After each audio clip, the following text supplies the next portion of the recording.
Hello and welcome to PFF at Night. I am Doug Kyed, joined by RB Meirov and Brad Spielberger. Ari, how are you doing today? Doing really well. Our first team to have veterans reporting to camp happened today. The Raiders are in Hall of Fame game is in like under 2 weeks, guys. So like football is here, man.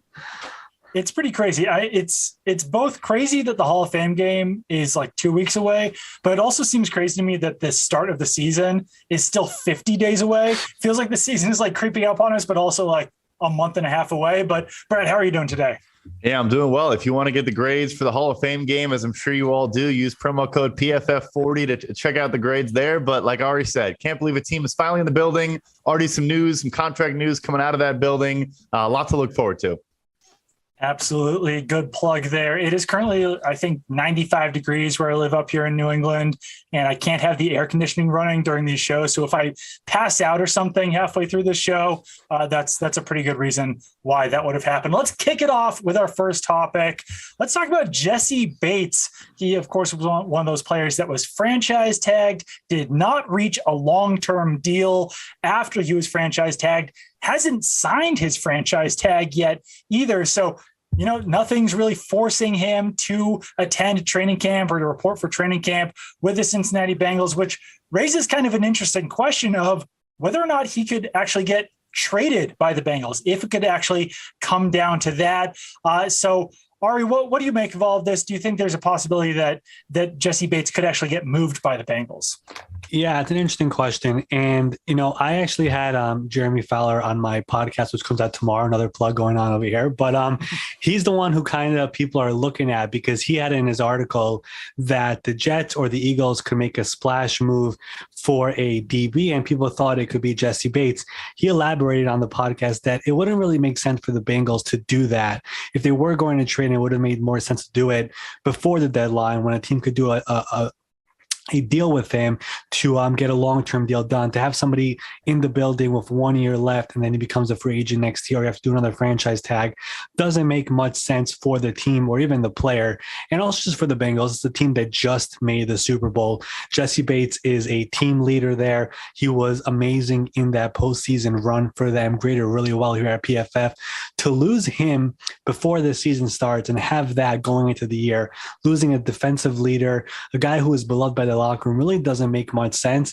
As you mentioned, Doug, he does not have to go to training camp. He will not get fined because technically he's not under contract. So he could take his time over here. He will only lose game checks once he misses regular season games. And we don't have any indication that might happen. There are some reports that he might do it, but once you start losing money, the money starts talking to you. So we'll see if it actually gets that serious come week one. Yeah, Jessie Bates had a 90.1 PFF grade in 2020. That dropped down to 67.8 last season. Really dropped pretty significantly, I'd say, during the regular season because he was right back up at a 90 during that playoff run. So he was really fantastic for the Bengals, as you said, in the postseason. Brad, I know we talked about this a little bit on Monday's show, but, him not signing the franchise tag yet, him not reaching a long-term extension, this could pretty much go anywhere at this point, it feels like, right? Yeah, really good. As Ari said, he does not have to report for training camp and any offseason activities. He is not subject to fines because he is technically not under contract.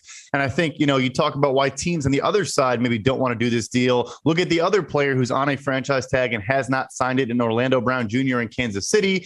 He, was traded from the Ravens to the Chiefs last year without that extension in place. And now that is a tumultuous situation. So that's why another team would not want to do it. No, I think none of us expect that to happen. But also just to mention, let's say he does hypothetically get traded, he would have to sign that franchise tag to do it. And we saw this with Devontae Adams. There were some rumors that maybe Adams could get traded for players involved in the package. That is actually not allowed. When you trade for a franchise tag player, it can only be for draft pick compensation. So that team would have to take the risk of shelling out some top draft compensation, maybe not a first round pick, but I would imagine a second round pick and more. And then would have to kind of hope they can get a deal done with Bates after the final regular season game is when he's eligible to begin talks. And if they can't get one done, they have to franchise tag him again. So it could be a messy situation there. Not to pour cold water on a fun rumor floating around the internet these days, but I think that's also what we're here for a little bit. Absolutely. You guys got your plugs in. I'll get my plug in now. I wrote today about Baker Mayfield and the Carolina Panthers. what people around the league are thinking about, Baker Mayfield's potential in Carolina, whether Sam Darnold still has a chance to start, what to make of this Panthers team now entering the 2022 season. Now that they don't have Sam Darnold, Cam Newton, and PJ Walker at quarterback and have a more established starter, a better starter in Baker Mayfield. So, just in talking to people around the league, I was surprised, I'd say, by the amount of people who thought that the Panthers now could be a team lingering around 500, maybe even sneak into that number 7 seed in the playoffs. But, it does make some sense. Baker Mayfield's got some good weapons there in Carolina, and DJ Moore, Robbie Anderson, Christian McCaffrey. The Carolina Panthers, I thought, did a good job of boosting their offensive line this offseason. Obviously, the big move was Ikem Ekwonu, number 6 overall out of NC State, but they also added Bradley Bozeman, Austin Corbett. So that was a big issue in Carolina last year, was their offensive line. That's seen a massive upgrade. And they have lost some pieces on their defense, Stephon Gilmore, Hassan Reddick, but that was a defense that ranked 6th last season in EPA per play per game. They were a defense that was probably a little bit underrated for what people were giving them credit for. So it's really not out of the realm of possibility that much of an upgrade at quarterback could boost them into the playoffs. It's also a weakened NFC. Pretty much any movement around the league this year was a player going from the NFC into the AFC. So, the AFC is loaded right now. NFC not quite as loaded, especially that NFC South behind the Tampa Bay Buccaneers. So, Brad, I'll start this off with you. Do you buy this? Do you think that now that Baker Mayfield is the quarterback of the Carolina Panthers, if he wins that starting job, do you think they could be playoff bound in 2022? I'll say this, not to compare, Matt Rule to Kyle Shanahan or this Panthers roster outside of quarterback to the 49ers back in the day. But you look at the 49ers in 2017 and 2018 when they got Jimmy Garoppolo, but then he got hurt and they truly were just not competitive. And I think it's fair to compare as quarterbacks. Maybe you think Garoppolo is a little bit better, but I think both of those guys are in the 15 to 20 best quarterback, maybe a little bit further down the list, range of quarterback play. And it's underrated how big of a step you can take with just some stability and some average or slightly above average play at the most important position in all of sports and certainly in football. So maybe that's the argument you make. And then the last point, of course, is the weak NFC. Baker's been the only guy that went in the correct direction if you're trying to have an easier schedule going forward. So I do buy it. I think it would take pretty much everything breaking their way, a lot of health and all those things. But they, in my opinion, had a great offseason as well. Obviously, there would be some dominoes there if the Carolina Panthers did have a good 2022 season with Matt Rule, because I think, and he's the favorite right now as the first head coach to either be fired or to resign. I think that, some people were surprised that he kept his job this season. The Panthers went 5-11 in 2020. They went 5-12 in 2021. And in both of those seasons, the Panthers started off the year 3-2. So they took a massive downfall in the second half of both of those years. And I guess, Ari, would a playoff appearance be enough for Matt Rule to keep his job? Would they have to do even better than that? Or would that show, you think, enough progress for him to keep his job for another year, even beyond this one? Oh, I think a playoff appearance is more than enough for him to keep his job there. I mean, considering where they've been these last couple of years with a rotating door at quarterback, with so much just frustration from that fan base, from Teddy Bridgewater to Sam Darnold, what they gave up for him, bringing back Cam Newton, and he definitely did not live up to all of that, to now getting Baker Mayfield on a really good deal. Didn't have to give up that much. You're not paying him that much. And really all you're asking for is him to raise the floor for the quarterback play, because what they've had up until now, it really hasn't been great. If he could just be average, it's already doing really well. I think what you mentioned is really key here. The weakened NFC. If you look at the quarterbacks in the AFC, and if Baker Mayfield was still there, the guys he's looking up to, it's Lamar, it's Josh Allen, Joe Burrow, Patrick Mahomes, Justin Herbert. The NFC, it's Rodgers and Brady are up there in age. And then Kyler Murray, Dak Prescott, like those guys he could compete with. Obviously, this team as a whole, we have some questions. As Brad mentioned, I love the moves they made this offseason. Icky at number 6 and not panicking for a quarterback was a great move. Bradley Bozeman on a team-friendly deal. Austin Corbett coming in. in after what they did last offseason and spending real guaranteed money in the first hour of free agency on Pat Elflein and Cameron, which made no sense at all. I think they had a really decent offseason this year, and capping it off by getting Baker Mayfield to go in there and at least give them good quarterback play. So that position does not just drop off like it did last year with Sam Darnold, PJ Walker, Cam Newton, and all those guys. Just have good enough quarterback play. I think it could go a long way. Having the extra playoff spot in the NFC once again for the second year in a weekend conference at least gives them a chance. So we'll see what happens. The company line in Carolina is that it is an open quarterback competition. And one person I spoke to who does have ties to the Carolina Panthers, backed that up and said that, yeah, Sam Darnold does have a chance to be the starter there, but he's going to have to significantly improve. And I think that, if Baker Mayfield can return to 2020 form or 2019 form, I just don't think that will be enough for him to win that job over Baker Mayfield. So definitely they become a really intriguing team since that July 6th trade that brought Baker Mayfield to Carolina. Let's pivot here. It's a good segue and start talking about Baker Mayfield's old team, the Cleveland Browns, because they've got their own quarterback issues. I'd say that between the Panthers and the Browns, it feels like they've had half of the quarterbacks in the NFL over the last 2 or 3 years.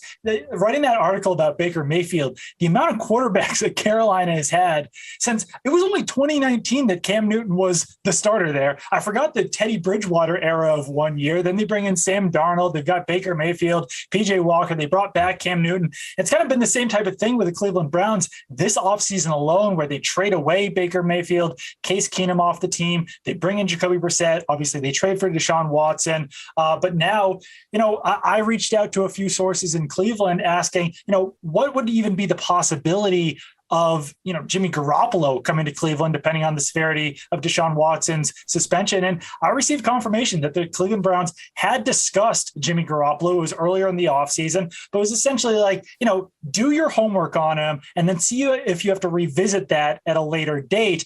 And depending on the length of Deshaun Watson's suspension, yeah, they could have to revisit that, because if Deshaun Watson suspended 16 games, then you're talking about Jacoby Brissett being your starting quarterback, and you're either talking about upgrading that position through a trade for someone like Jimmy Garoppolo, or you're talking about backup options for Jacoby Brissett. And even if Deshaun Watson suspended 8 games or 12 games or however many it is, then you still have to talk about a backup quarterback for Deshaun Watson. So to me personally, obviously if it's a full season suspension for Deshaun Watson, that would be the situation that would make the most sense to trade for Jimmy Garoppolo. But if the price is low enough, if they could get a discount the way the Panthers got on Baker Mayfield, even if it's an 8-game suspension, 12-game suspension, there's not a better option out there for Jimmy Garoppolo for a starting job than he would have starting half the season. Obviously, they can't be paying 2 guys starting salaries. But Ari, I'll kick this to you first, and you can kind of discuss what you want. But is there a backup option for Jacoby Brissett that you think would make the most sense, if it is a shorter suspension for Deshaun Watson? Well, I think we have to remember that the Browns also signed Josh Dobbs this offseason. So right now, he is the current backup to Jacoby Brissett if Deshaun is suspended. And really, ultimately, what's going to matter here is the Deshaun Watson suspension and how long it is. Because if it is 6, 8, 4, 2, one of those shorter numbers, then I think the Cleveland is fine rolling with Jacoby Brissett to start the year. Have Josh Dobbs, who has started some games in his career, being the backup there and moving forward until Deshaun Watson comes.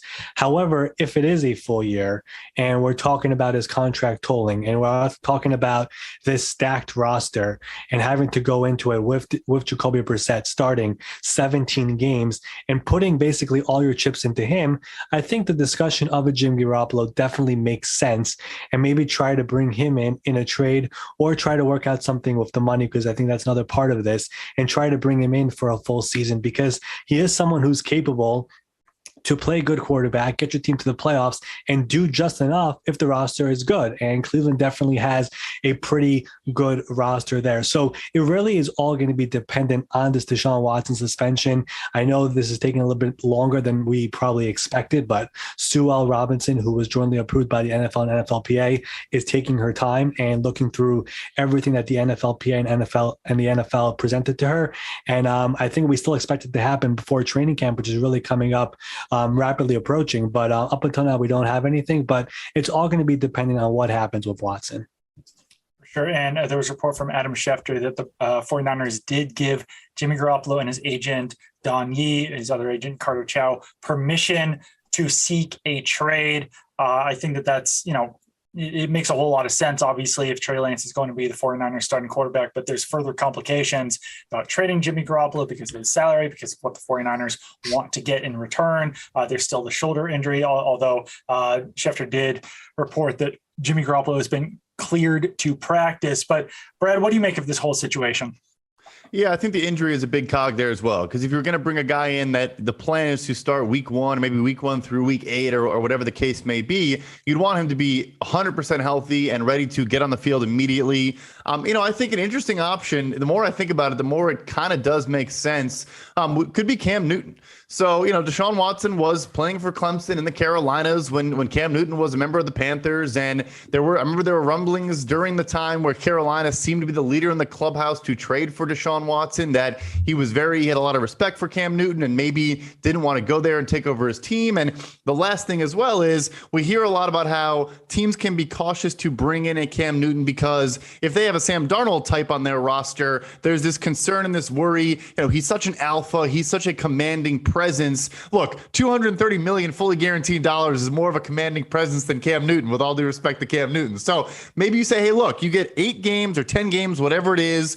You were the unquestioned starter. You're on a very good roster, a good team all around. And then look, when Deshaun comes back, he's the starter. Doesn't matter if you play well or whatever the case may be. And maybe they can find a way where everyone feels good with that situation. So maybe a name to keep an eye on there.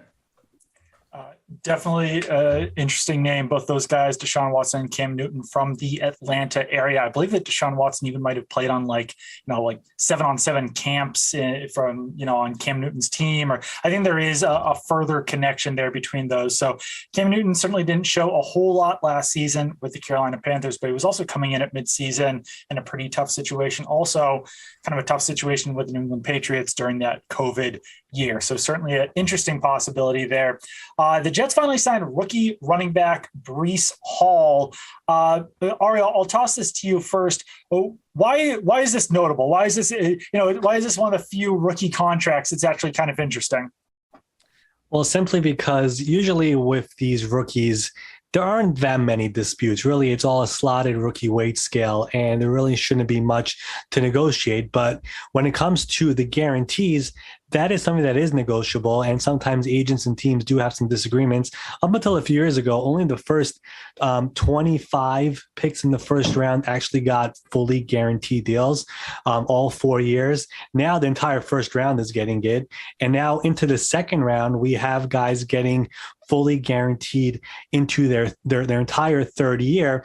And this year, it went all the way to pick number 37 with the Texans in Jalen Petre out of Baylor, who got his entire third year fully guaranteed. And Breece Hall was picked 36. Like, hey, if number 37 is getting it, I should get it as well. And that was the dispute over there. And the Jets rookies all reported to camp yesterday. There was some concern Breece Hall might not be there, but ultimately the Jets caved. They gave him his entire third year fully guaranteed. And now he's under contract and will join the team. The one noteworthy thing is that the first 3 picks of the second round are still not under contract, most likely because they're waiting for the same thing. That is Logan Hall, Christian Watson, and the last name is running away from me right now. Anybody know who that one is? But yeah, he's also the last one is also not under contract. Roger McCreary. There we go. Roger McCreary in Tennessee, read by Bus Cook. I should have known that. But he's also waiting to get his rookie contract, most likely waiting to get his third year fully guaranteed. So some of these things are really, usually just get done. We don't really worry about it, but we have a couple more things here to get done in the second round. So Breece Hall is done. We'll see what else happens before rookies officially report. Yeah, Brad, how far down the line could this go, getting that third year guaranteed? And what are kind of the ramifications of all of this? No, there are some more issues later on in the second round as well. So as of right now, in every round, the first, 5th, 6th, and 7th, every player is signed. And then in the 3rd and 4th, it's about 85 to 95% signed. And we still have 10 guys that are unsigned in this second round. So another area of concern is The Patriots, number 50 overall pick, Tyquan Thornton, had $0 in his third year guaranteed, but Fedarian Mathis, the 47th overall pick of Washington Commanders, had about $110,000 guaranteed in his deal, about 8% of that third year. So there are players like Jaquan Brisker in Chicago, still not signed. Their rookies report next week. It's impacting, negotiations across this third round because, the precedent of pushing these guarantees further and further out, down the line of the draft.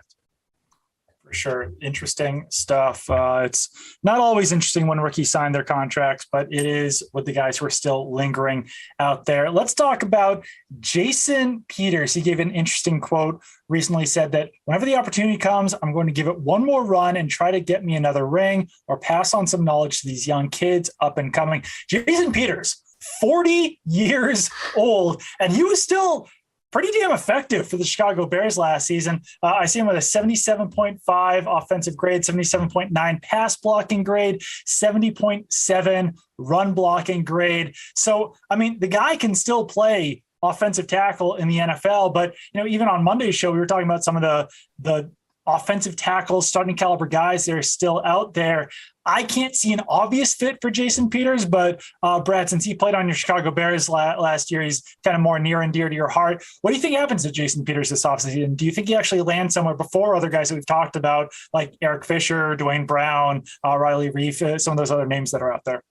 Yeah, he really blew me away last year. He signed in August directly off a fishing boat. Like his agent called him and he was out fishing. He showed up in late August or, during the preseason, came in and graded well. And you mentioned he's always been a phenomenal pass protector. And I thought, hey, a 39-year-old guy, maybe he'd still be good there. He was good as a run blocker as well last year. Obviously, the grade reflects that. We mentioned Eric Fisher, maybe a reunion in Kansas City, maybe a better option if Orlando Brown does not want to report. Bring in Jason Peters. He was obviously on those Philadelphia Eagles teams for a long time. There's a lot of connections there with Andy Reid and Brett Veach and all those things. So maybe he also is a stopgap, and he also would be open to, hey, I'll play until the wheels fall off, or I'll play until Orlando Brown returns. He played right guard a little bit for the Eagles. Jason Peters did, when they made some moves. So he's shown some flexibility, and maybe that would be, great opportunity to chase a ring and reunite with some guys he's familiar with. Chiefs are kind of in a good position there with the option of bringing in a Jason Peters or bringing in an Eric Fisher if things do go south with Orlando Brown. So that's certainly interesting. Are you surprised at all that Jason Peters wants to make one more run at this? Ari can't hear us, but Ari can't hear us. So that's a problem. I got you. Okay. Yeah. So Ari, what do you make of Jason Peters wanting to make one more run at this? Well, I missed Brad's entire answer, but all I'll say is that Jason Peters has had really an incredible career and a bit of an underappreciated career, and we should just give him some recognition for that. 17 years playing as an undrafted free agent, over 200 starts, 9 Pro Bowls, 6-time All-Pro. This guy was a tight end and a defensive lineman in college. He ran like a 4.93 40-yard dash at like 300 and it was 325 pounds.